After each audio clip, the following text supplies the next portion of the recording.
I'm wearing a pink shirt, and I'm going to discuss two things.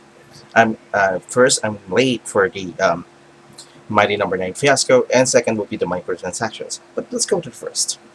Mighty Number Nine and the Dana, I think, Carol debacle.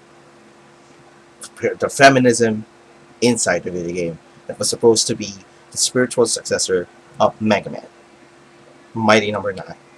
Keiji Inafune have got thrown under the bus for this because people are really mad, especially the backers.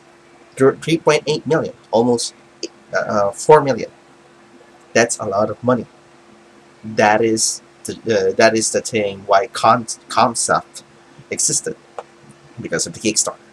And now this Dana, Dina, Dina Karam, the feminist from Lebanon, who wants Beck to be Rebecca or Becky, if you know what I mean.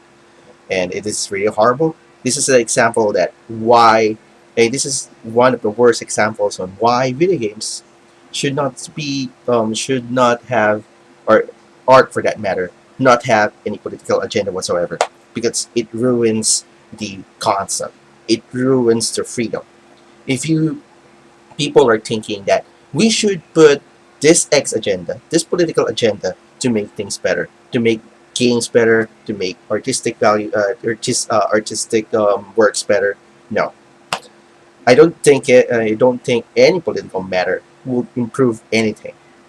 As far as we know, art is not a matter of people expressing their fantasies, like what Aditya Sarkeesian is saying about art, for example, video games expressing an author, or in this case, a video game creator, male power fantasy. It's pathetic. It's like saying that Juan Luna, one of our national painters, painted Spolarium because he had this power fantasy in which Filipinos are oppressing the Spaniards. Where if you're really going to give that a thought, it's not. It's the painting is about um, the oppression of Spaniards during the time of their colonization here in the country, like 350, 360, 370 years of oppression, 350 years of 300 plus years of ridicule, 300 of having no rights. So, if that is your invitation about power fantasy, if in this case people are being accused like Shigeru Miyamoto, Hideki Kamiya, um, Hironobu Sakaguchi, and other game creators to have their male power fantasies over video games is pathetic. And I really feel sad for the backers because they've been screwed badly for this. Look, I'm not saying that you should play a game first before.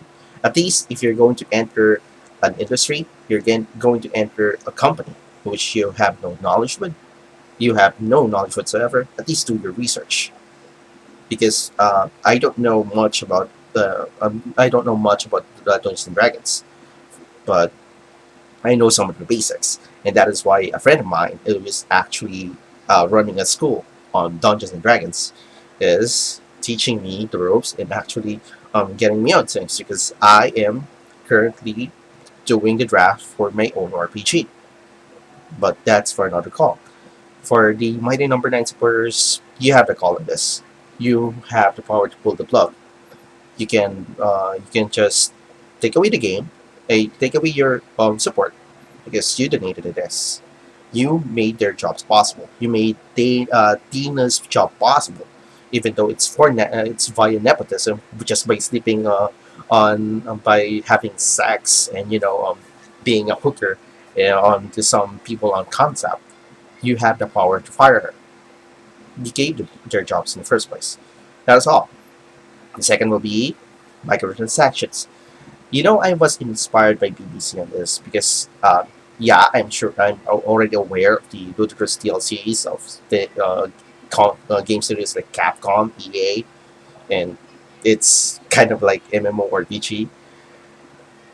The thing is, the DLCs aren't bad, especially when there are games like Shin Megami Tensei 4, Millennium, Etrian Odyssey, The Untold Story, Millennium Girl, and Fire Emblem to name so. But to But to the point that like Forza, you can buy the ultimate car for at least $60. Just I know that the targets are casuals because casuals don't have the patience of the passionate gamer or hardcore, if you may.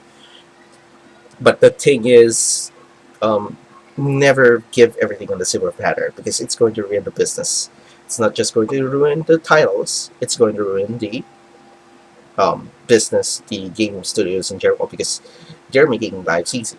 Just that casuals have the most throws the most dough out of the companies, and they were willing to throw like $40 to $60 on DLCs. And this is the fact that casuals um, like have a they like have an attention span of 3 to 6 months in a game and say, fuck it, I'm going to shift to another game. It is true, but um, but isn't that offending to people like you have to earn it? They buy the game. In Tales of Xillia, I'm really surprised with this. Tales of Xillia, you can actually buy your level. You can buy max level, pay to maximum if you may, and go along with it. Go along with the games.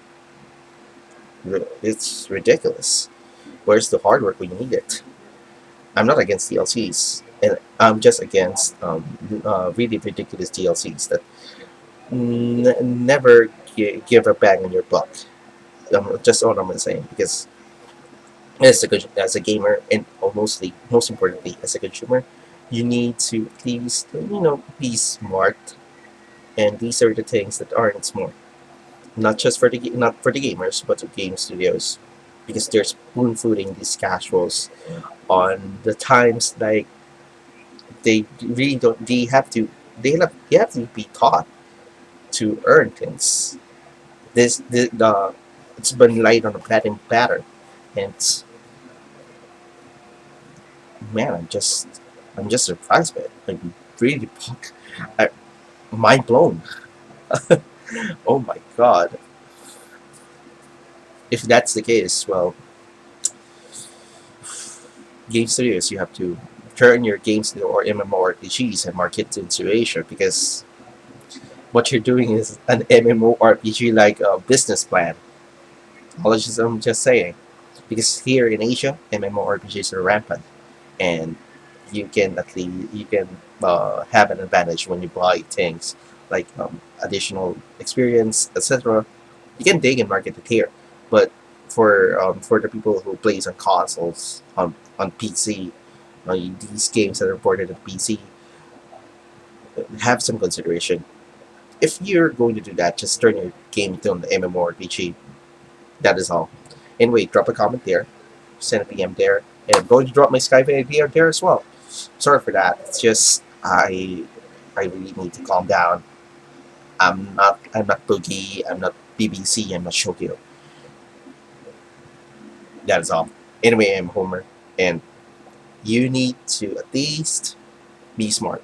Be smart on your purchases. Try to work hard.